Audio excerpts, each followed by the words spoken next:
El tema general sería el niño que nació rey, pero vamos a hablar básicamente de su padre adoptivo. Mateo capítulo número 1, aunque quisiera leer todo el capítulo, pero vamos a ocupar mucho más tiempo, entonces vamos a leer del verso 18 en adelante, hasta terminar con el verso 25, ¿sí? Y el título en su Biblia debe de ser el nacimiento de Jesucristo. ¿Sí, hermanos, lo tienen? Bueno, dice la Biblia, el nacimiento de Jesucristo, ¿cómo fue? Fue así: estando desposada María su madre con José, antes de que se juntasen, se halló que había concebido del Espíritu Santo. Y José su marido, como era justo, no quiso infamarla. Significa desacreditarla, exhibirla como una mujer que todavía no está durmiendo con su marido y ya está embarazada. No quiso infamarla, sino que quiso dejarla secretamente. Y pensando él en eso, he aquí un ángel del Señor le apareció en sueño y le dijo: José, hijo de David, no temas de recibir a María tu mujer, porque lo que en ella hay, porque lo que en ella es engendrado del Espíritu Santo es. Dará a luz un hijo y llamará su nombre Jesús, y está todo en mayúscula, porque él salvará a su pueblo de sus pecados. Todo esto aconteció para que se cumpliese la palabra, se cumpliese lo dicho por el Señor por medio del profeta, cuando dijo: he aquí una virgen concebirá y dará a luz un hijo y llamará su nombre Emmanuel, que traducido es Dios con nosotros. Y despertando José del sueño, hizo como el ángel del Señor le había mandado y recibió a su mujer. Este último verso es también interesante. Dice: pero no la conoció. Está hablando en términos de intimidad, en términos de esposo y esposa, como un matrimonio ya que duermen juntos. No la conoció hasta que dio a luz a su hijo primogénito y le puso por nombre Jesús. Siéntense, hermanos queridos, ¿sí?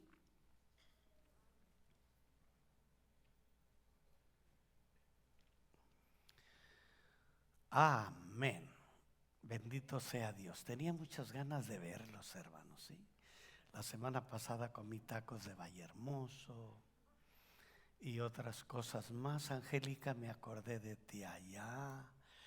Los que les gustan mucho los tacos allá. Y pasamos un lindo tiempo el sábado en una reunión con pastores.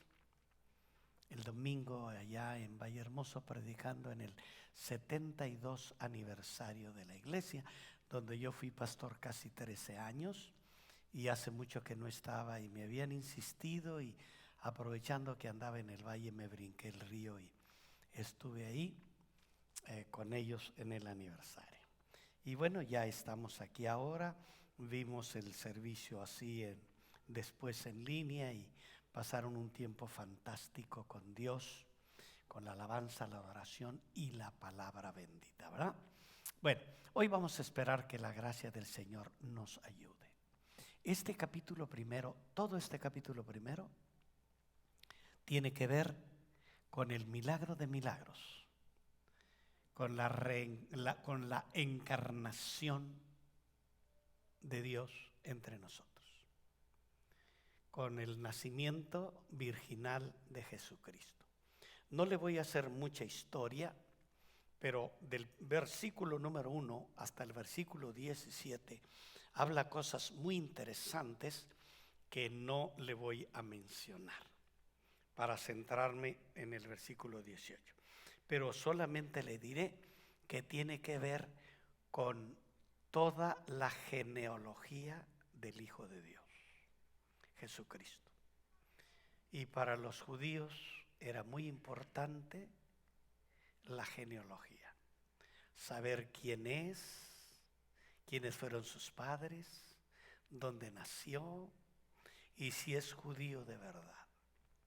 Ellos jamás hubieran aceptado a un Mesías que no fuese judío. Por eso los primeros 17 versículos nos menciona una retahíla de nombres, nos menciona 3 secciones de 14 generaciones. 14 generaciones. Y nos habla desde la generación de Abraham hasta David. Después la generación de David hasta el cautiverio o la deportación. Y luego las últimas 14 generaciones desde el exilio, desde la deportación a Babilonia hasta la llegada de Cristo. Son 14 y 14 y 14. Y todas ellas nos enseñan a nosotros la importancia que los judíos daban a la genealogía. Solo 2 veces se mencionan en la Biblia genealogías. Se menciona Génesis capítulo 5, del 1 al 3, hablando de Adán, y luego después se menciona aquí en el capítulo 1 de San Mateo. Y ya hablamos, ya dijimos de Abraham a David, de David al cautiverio y del cautiverio hasta la venida del Señor Jesucristo. Y una particularidad especial de las generaciones es que menciona 4 mujeres y 3 de ellas de no buena reputación. Y la 4ª, que fue la madre de Salomón, de donde nació Jesús, también está en duda su reputación. Si tal vez Mateo hubiera buscado en el Antiguo Testamento gente más indigna de estar en la genealogía de Jesús, lo más seguro es que a lo mejor no hubiera hallado nadie más que estas 4 mujeres que menciona aquí: Rahab, la ramera de Jericó, Ruth la moabita, Tamar, la que se vistió de prostituta para engañar a su suegro, y finalmente la madre de Salomón, Betsabé. Y las lecciones cruciales que nos menciona del versículo 1 hasta el versículo 17 es que al venir el Señor Jesucristo, y el verso 17 resume todo, dice: de manera que todas las generaciones, y menciona todo eso, habla de esas 3 secciones. Y esas 3 secciones que incluye estas mujeres de no buena reputación, nos enseñan que Jesucristo vino a derrumbar la barrera que separaba a los judíos de los gentiles. Y luego el apóstol Pablo decía: en Cristo no hay judío ni gentil, ni siervo ni libre, ni esclavo ni escita, porque todos somos uno en Cristo Jesús. Él vino a cambiar. La segunda cosa interesante es que derribó la barrera entre el hombre y la mujer. En muchos lugares la mujer era subajada, era devaluada, pero aquí en las genealogías está incluida entre la gente llena de celebridades, de donde vino el Señor Jesucristo. Y finalmente nos enseña también esta historia que Jesucristo vino a derrumbar las barreras entre lo santo y lo pecador. No toques a aquel, no te acerques a aquel, no mires al otro, ni siquiera le hables. Jesucristo dijo: yo no he venido a llamar justos, sino pecadores al arrepentimiento.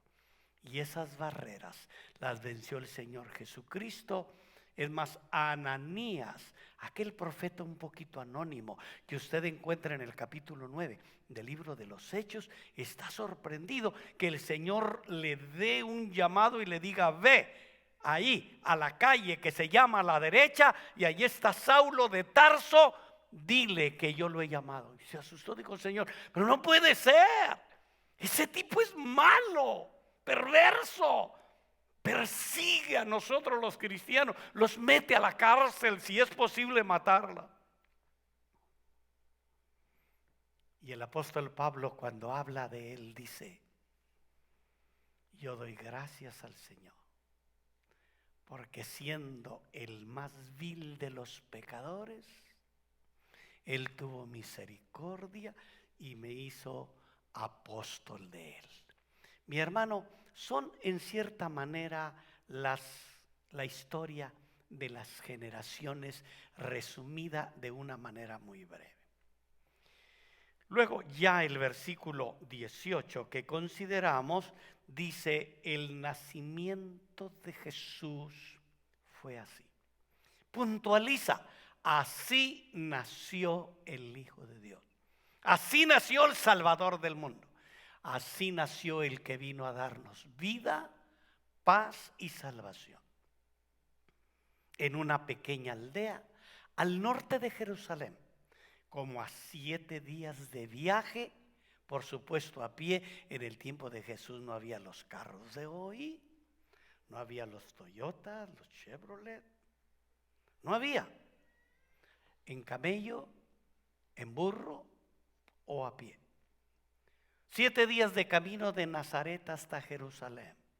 Y ahí estaba una doncella llamada María, en hebreo Miriam, que ayudaba a la familia a sostenerse en duras labores y trabajos en el campo en Galilea. En ese tiempo, según la historia, vivían unas 200 personas que cultivaban la tierra, cuidaban animales. Esa era la población de Nazaret y estaba ubicada en una serie de quebradas montañosas desde la cual se divisaba el valle de Jezreel, un valle enorme y grande que va a tener un protagonismo importante en la gran tribulación. Ahí se va a efectuar la guerra de Gog y Magog. Desde allí se divisaba el valle de Jezreel y era un lugar perfecto para las guarniciones de soldados romanos que vigilaban todos los poblados para mantener el control férreo, una bota impositiva de los romanos sobre los judíos. Un pequeño grupo de soldados en un pueblo pequeño puede causar muchos problemas. Los que han estado en la guerra, los que han sido soldados y estuvieron en Vietnam o estuvieron en Alemania o estuvieron en algunos otros lugares, son conscientes de que un pequeño grupo de soldados en un pequeño pueblo retirado de otra civilización puede tener problemas serios. Y en consecuencia, los habitantes de Nazaret no tenían una muy buena reputación, porque los romanos eran muy depravados, muy idólatras, muy perversos, con hábitos terribles. Aquello le daba a Nazaret una reputación también nada agradable. Cuando Andrés fue a evangelizar a Natanael y lo trajo a Cristo, Natanael le dijo, porque le dijo: hemos hallado al Cristo de Nazaret. Y dijo Natanael: ¿y de Nazaret puede nacer algo bueno? ¿De Nazaret puede haber algo bueno? Mi hermano, en ese contexto es que nace el Señor Jesucristo. El nacimiento de Jesús fue así. Estando desposada María, su madre, con José, antes que se juntase, se halló que había concebido del Espíritu Santo. Mateo escribió su evangelio especialmente a los judíos, Por lo tanto, es muy natural que Mateo comenzara con las genealogías. ¿De dónde viene? Cuando alguien hoy en día quiere demostrar que es judío, no investigan al padre, investigan a la madre. Si la madre es judía, entonces es muy posible que éste sea judío. Pero si el padre es judío, no sabemos dónde andaría. Los judíos le daban mucha importancia a las genealogías. Por eso aparecen todas esa serie de 14 y 14 y 14. Y resalta en esas fantásticas listas esa historia que yo le he mencionado. Para los judíos era tan importante que los primeros 9 capítulos de Primera de Crónicas habla de puras genealogías. Después de que construyen el templo, las murallas de Jerusalén, son llamados los sacerdotes y muchos levitas, gente sacerdotal que no pudo comprobar su genealogía y la pureza de su sangre, fueron desechados. Dijeron: no puedes cantar, no puedes abrir las puertas del templo, no puedes trabajar en el servicio a Dios, porque eso está encargado a los levitas y tú no puedes demostrar que eres levita de verdad. Primera de Crónicas nos habla de eso y Nehemías también nos habla de eso.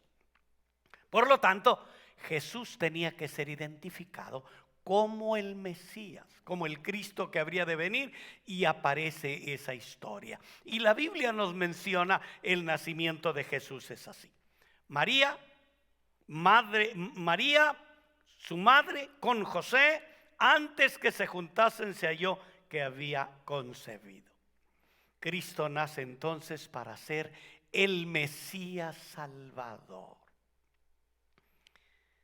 Y dentro de ese marco singular encontramos el versículo 19. Y este verso dice: y José, como eran los matrimonios judíos, normalmente duraban un año, pudiera ser menos. Y a veces eran concertados por los papás. Apenas la niña tenía 2, 3, 4, 5 años y se hacían compadres y decían: mi hija va a ser para tu hijo Pomponio, ¿sí? Y Pomponio va a ser para Chonita, no se te olvide. Y corría el tiempo y ya estaban de alguna manera desposados. Una vez que corría el tiempo, se certificaba el noviazgo, tú te vas a casar con ella y ella con él, y van a ser marido y esposa, y normalmente se hacía una ceremonia especial, los dos se declaraban el compromiso de matrimonio y luego se esperaba por regla general un año. Algunos historiadores dicen que ese año era para que el novio hiciera un cuartito extra en la casa de su papá, donde iba a llevar a su esposa. Y para que preparara todos los demás detalles del ajuar, y ellos se seguían viendo durante ese año, siempre con una vigilancia estricta de los padres. Hoy no sabemos dónde andan, pero en ese tiempo una vigilancia estricta de los padres. Desde entonces, cuando ya hacían el compromiso, se llamaban los desposales. Cuando hacían el compromiso, ya eran marido y mujer. Había una certificación especial. Y si en ese intermedio de un año, vamos a llamarle de noviazgo, él o ella, por alguna razón, no se querían, tenía que darle una carta de divorcio. A no ser que mediara otra circunstancia extraña, como un embarazo. Si era así, la situación era más complicada, porque él tenía, aquí dice la Biblia, infamarla. Significa decirle al colegio religioso del tiempo y a los que vigilaban la costumbre de los judíos en el pueblo, decirles: no me puedo casar con ella porque ella ha sido infiel. Y hacerlo así público significa exponerla a que muriera apedreada, muriera por lapidación, por haber engañado a su marido. Así era la situación. Ahora, yo quiero que vea conmigo el versículo número 19. Y dice la Biblia: José su marido, como era justo, no quiso infamarla y quiso dejarla en secreto. Que mañana ella les diga que yo me fui para no sé dónde y que tampoco sabe cuándo voy a regresar.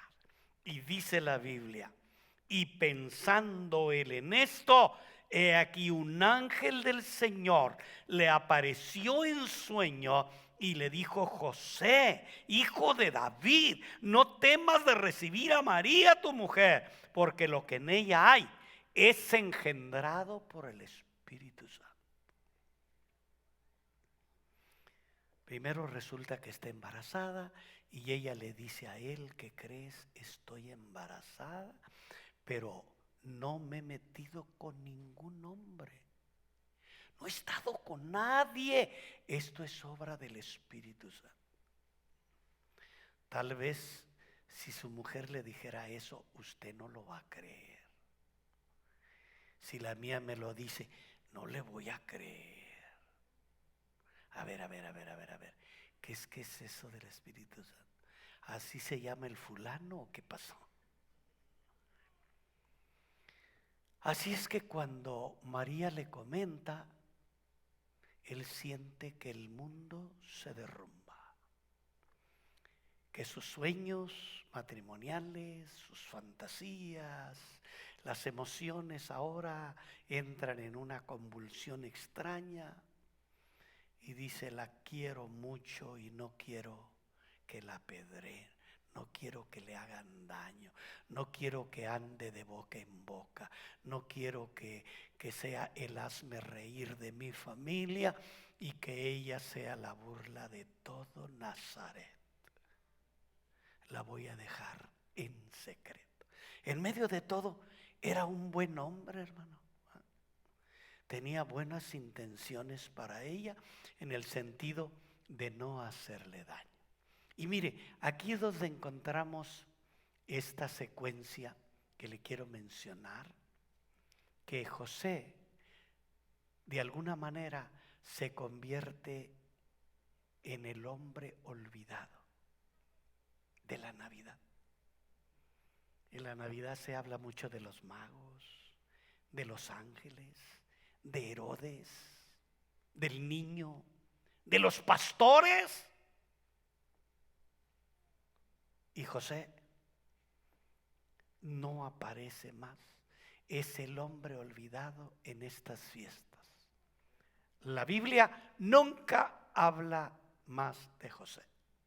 Alguien le llamó el hombre silencioso, el hombre relegado a un papel extra en la fabulosa historia de la Navidad.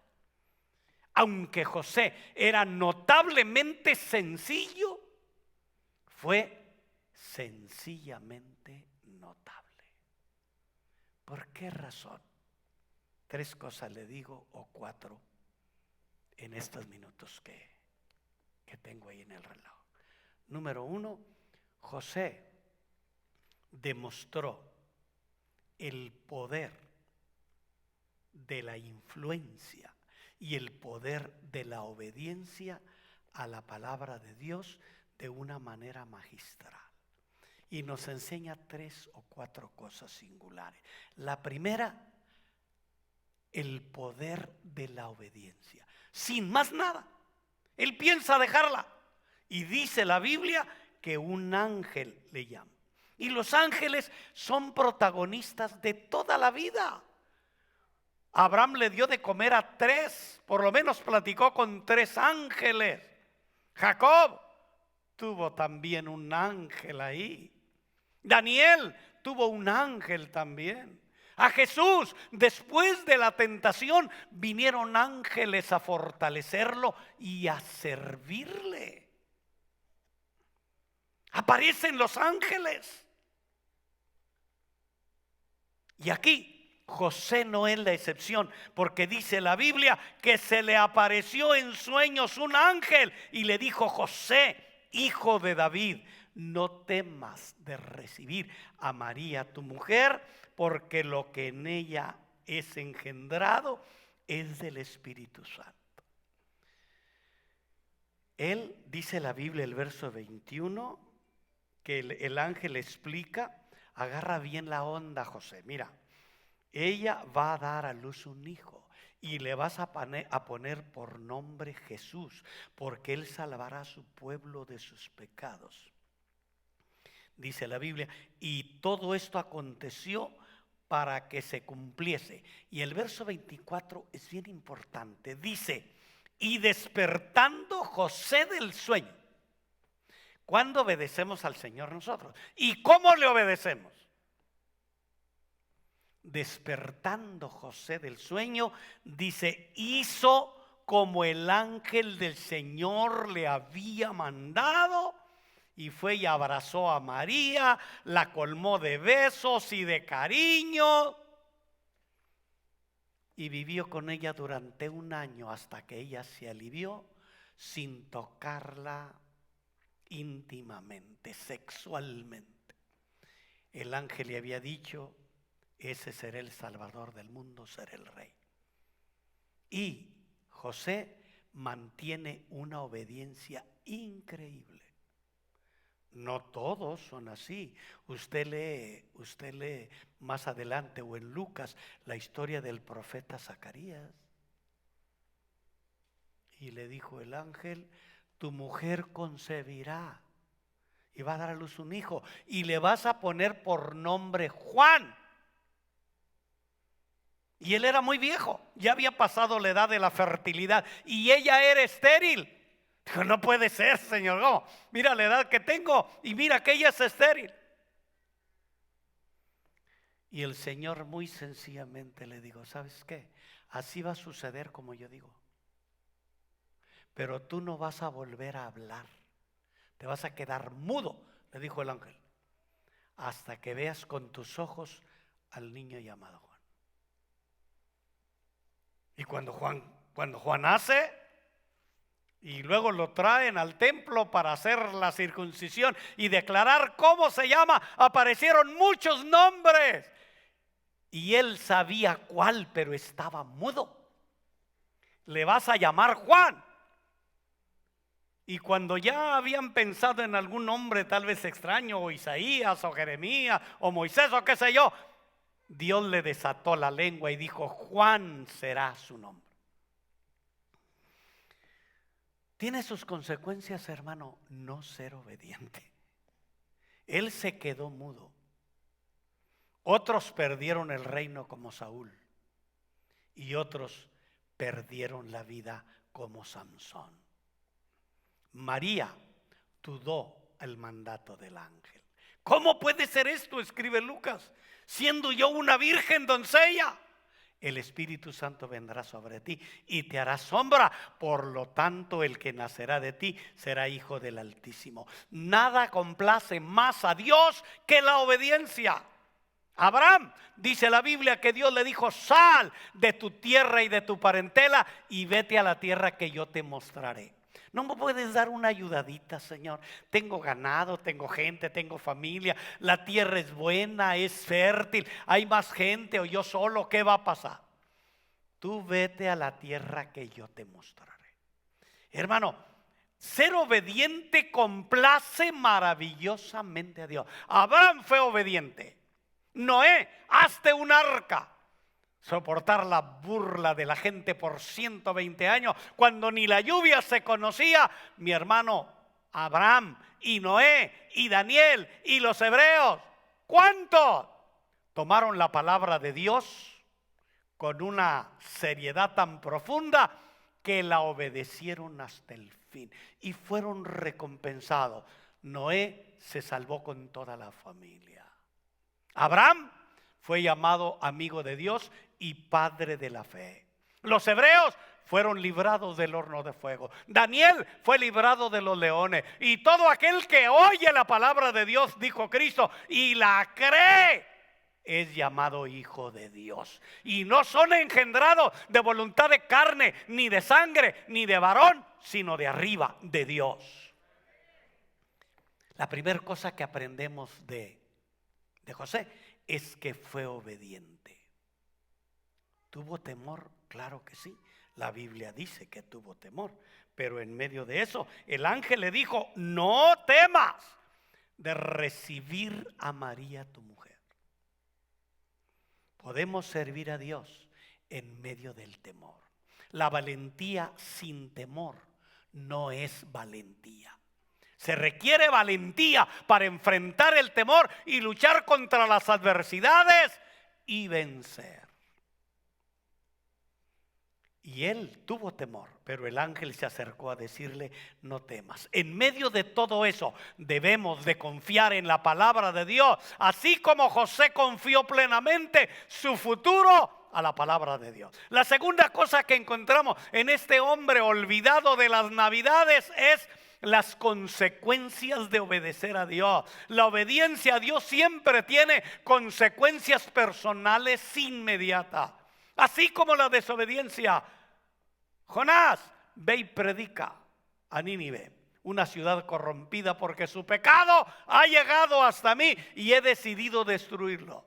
Y va a Nínive a predicar un mensaje transformador de solamente 8 palabras. De aquí a 40 días, Nínive será destruido. Cuéntelas, 8 palabras. Después de pasar una travesía submarina en el vientre de un gran pez, llega ya para hacer lo que Dios le dijo. ¿Tiene consecuencias la desobediencia?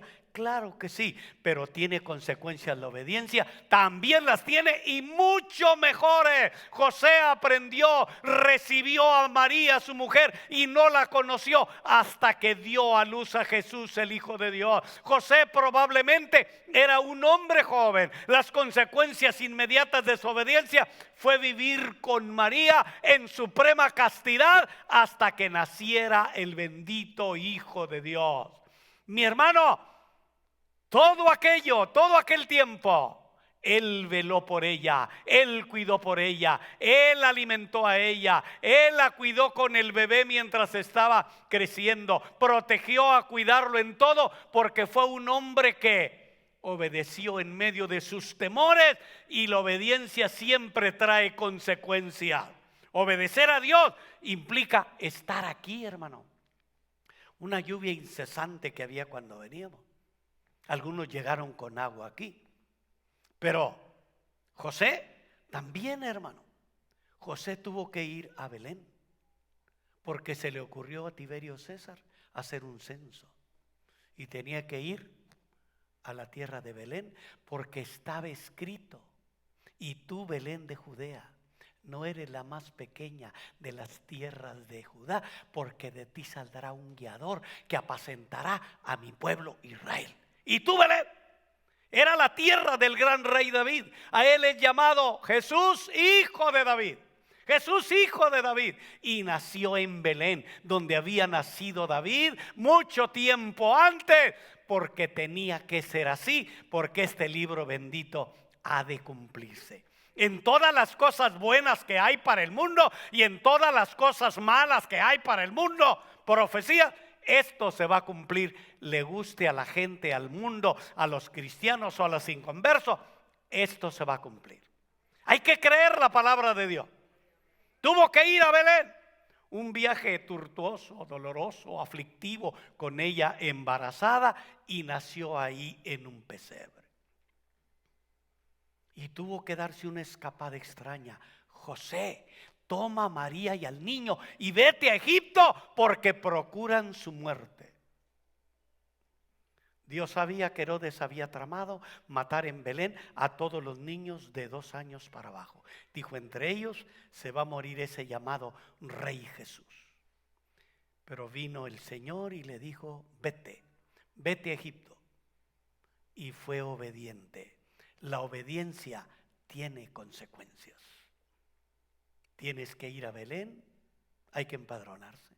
Tienes que irte a Egipto, y en aquel tiempo ir a Egipto e ir viajando con una mujer y un bebé, tal vez de 1 año o 2 años, en la edad que tal vez tenía el Señor Jesucristo de niño cuando se fueron a Egipto, y toda aquella peripecia por el desierto. Hemos andado por aquellos desiertos nosotros. El desierto de Egipto hemos caminado desde el Cairo hasta Jordania y luego Israel. Cuando digo caminado es en autobús, no tampoco irnos caminando. Pero ir a aquellos desiertos pelados, solitarios, con una insolación infame, con un calor terrible en el día. Al monte Sinaí se sube a las 12 de la noche. Y allá arriba se llega a las 4:30 de la mañana. Y de allá se baja para venir a desayunar al hotel. Porque en el día no es posible a causa de la calor del desierto. José, llévatelo a Egipto. Y luego, ir a las fiestas, era obligado. Todo judío que viviera 50 kilómetros de distancia de Jerusalén tenía que ir por lo menos a 3 fiestas. La fiesta de los tabernáculos en octubre, la fiesta de Pentecostés en junio y la fiesta de la Pascua en Semana Santa. Y él iba con María, iba con el niño. Y alguna vez el niño se les perdió. José, ¿qué vamos a hacer? Ya llevamos días de camino y no viene el niño en la caravana a regresarse para allá. Pero él tomó la decisión de obedecer a Dios. No hay obediencia a la palabra y a la voluntad de Dios sin que tenga consecuencia. Y cuando nosotros obedecemos la palabra de Dios, a pesar de cualquier circunstancia, Él ha prometido estar con todos aquellos que le creen a Él y le creen a su palabra. Abrace la palabra, créala de todo corazón, hónrela y honre al Todopoderoso y la gracia va a estar con nosotros. No hay nada que bendiga y que honre más a Dios que ser obediente. Pero me va a costar porque está lloviendo, me va a costar porque hace frío, me va a costar porque me desprestigio, me va a costar porque me van a correr del trabajo, me va a costar porque no le caigo mal a aquellos que saben que soy cristiano. No importa, con que le caiga bien a Él, Él se va a encargar de arreglar todo lo demás. Por eso es Dios y el Dios de todos los que le aman. Déjeme terminar la historia. La influencia de la obediencia. Tu obediencia siempre va a reflejar va a reflejar a Dios para que otros piensen en Dios. Cuando Jesús llamó a Dios Abba Padre, estaba reflejando el amor de José para él. José me amó, José me enseñó la carpintería. José, la historia universal dice que José, el padre adoptivo de Jesús, murió cuando Jesús tenía entre 14 y 15 años de edad. Significa que Jesús se hizo cargo de la carpintería, se hizo cargo del sostén, yo creo, familiar de su madre, porque no se menciona a José más. Y enfrentó aquello y luego cuando ya sabe de su misión y se identifica en el Jordán, bautízame, Juan, porque conviene que yo cumpla toda justicia. Juan le dice, Señor, pero ¿cómo se te ocurre? Yo debo de ser bautizado por ti y tú vienes a mí. Hazlo. Y lo bautiza, y mientras lo bautiza, cuando sale del agua, dice la Biblia, que se abrieron los cielos y una paloma descendió y posó sobre él. Y luego el Padre dijo, este es mi Hijo amado, en quien tengo contentamiento. Y se arranca el ministerio y alguna vez hablando dice Abba Padre, y eso reflejaba la linda relación que sin duda alguna tuvo con su padre José.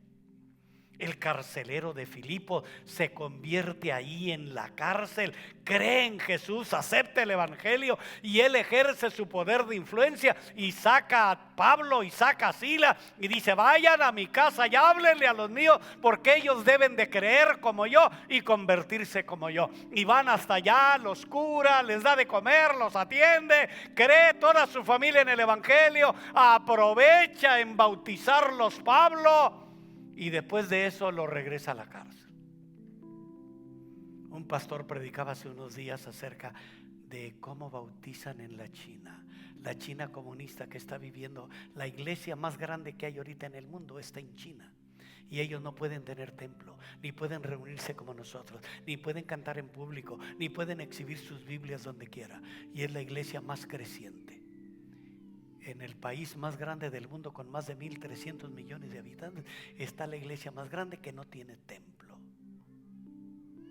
En Rusia veía unos bautismos en Rusia con un enorme mazo. El pastor y alguna gente rompieron el hielo, y luego con palas estuvieron sacando el hielo, y ahí en aquella agua fría, congelante, ahí bautizaron a un cristiano. ¿Se imagina el agua que está debajo de un témpano de hielo de 15 centímetros o más? Ahí lo bautizaron. Podemos decir, ¿ese es amor del bueno?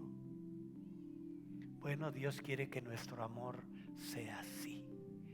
Nosotros tenemos una pila bien bonita aquí y tenemos agua templadita, calientita. A nadie bautizamos con agua fría. Y todavía así como que le pensamos, ¿no? Una vez que le damos nuestra vida a Jesús, nuestra influencia al amarle y a servirle va a ser tremendamente poderosa. Nuestra influencia influye en otros para que rindan su corazón a la voluntad de Dios. Cuando Jesús oró, hágase tu voluntad y no la mía, reflejó lo que él había visto en su padre José, un hombre que aceptó la voluntad de Dios en medio de todas las circunstancias que pudieran causarle dolor y aflicción o ansiedad o desespero o temor. Él se decidió obedecer a Dios, y Jesús, de niño, de adolescente, vio aquella obediencia justa y fiel de aquel padre adoptivo tan amoroso con su madre, tan responsable con la familia, tan cuidador de él. Y cuando él le dijo, Padre, hágase tu voluntad y no la mía, estaba obedeciendo a Dios, pero en consecuencia él estaba recordando el Padre que había sido tremendamente una gran influencia para este hijo bendito que era el Hijo de Dios. José, el nombre olvidado. Puede ser que el mundo no sepa de usted, que la sociedad no sepa de usted, que el gobierno no sepa de usted, que nadie sepa de usted. Pero si usted le ha dado su corazón a Jesús, los ojos de Dios están sobre usted. Los ojos de Jehová contemplan toda la tierra para mostrar su poder y favor a aquel que tiene un corazón justo para con él. Créale a Dios, ámele a Él, sírvale a Él. Y termino con esto. Póngase de pie y así yo me animo más a terminar. Mire lo que le digo al final en estos 3 minutos que faltan. ¿Qué le dijo el versículo 23? Es interesante y dice, he aquí una virgen. Y cita Mateo la profecía de Isaías 7:14. He aquí una virgen concebirá y dará a luz un hijo, y llamará su nombre Emmanuel, que significa Dios con nosotros. Alguien señaló que hay 365 nombres en la Biblia para nuestro Señor Jesucristo, así como decir uno para cada día. Pero algún escritor dice, ninguno hay que con una completa justicia muestre la Navidad como Emmanuel, Dios con nosotros. Emmanuel, Dios con nosotros. Y mire estas cosas para orar. Él es eterno, Dios con nosotros es eterno, pero está con nosotros en nuestros insignificantes momentos.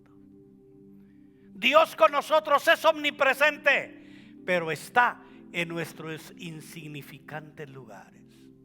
Dios todo lo sabe, pero Él está, el Dios con nosotros, en nuestra ignorancia.